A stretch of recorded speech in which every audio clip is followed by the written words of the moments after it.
प्रश्न तुमचे, उत्तर आमचे. अचूक, निर्भीड आणि सडेतोड. लोकशाहीचा खरा मंत्र म्हणजेच न्यूज लोकतंत्र.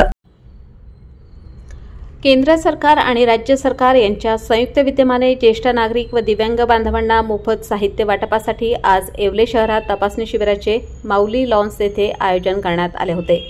पूर्व तपासणी नोंदणी शिबिराचे उद्घाटन माजी खासदार समीर भुजबळ यांच्या हस्ते करण्यात आले.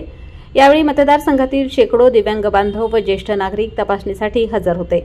या योजनेतून नागरिकांना आवश्यकतेप्रमाणे साहित्य वाटप करण्यात येणार असून या योजनेचा अधिकाधिक गरजूंनी लाभ घ्यावा असे आवाहन यावेळी करण्यात आले. सदर प्रसंगी राष्ट्रवादीचे पदाधिकारी, कार्यकर्ते मोठ्या संख्येने उपस्थित होते. न्यूज लोकतंत्र 18 साठी हुसेन शेख, येवला.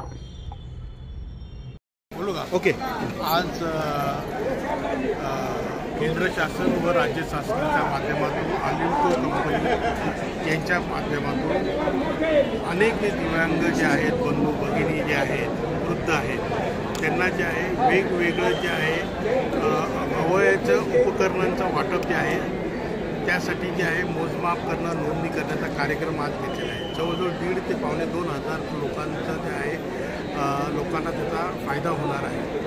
त्याच्यामध्ये जे आहे इलेक्ट्रिकची सायकल असेल, 3 चाकी असेल, कमरेचा पट्टा असेल, काठी असेल, बुगड्या असतील किंवा अंधांना जे आहे स्मार्ट मोबाईल आहेत, अशा वेगवेगळ्या ज्या वस्तू ज्याच्यामुळे त्यांना दैनंदिन जीवनामध्ये त्याचा फायदा होणार आहे, त्यांना होणारी जी अडचण आहे ती दूर होणार आहे.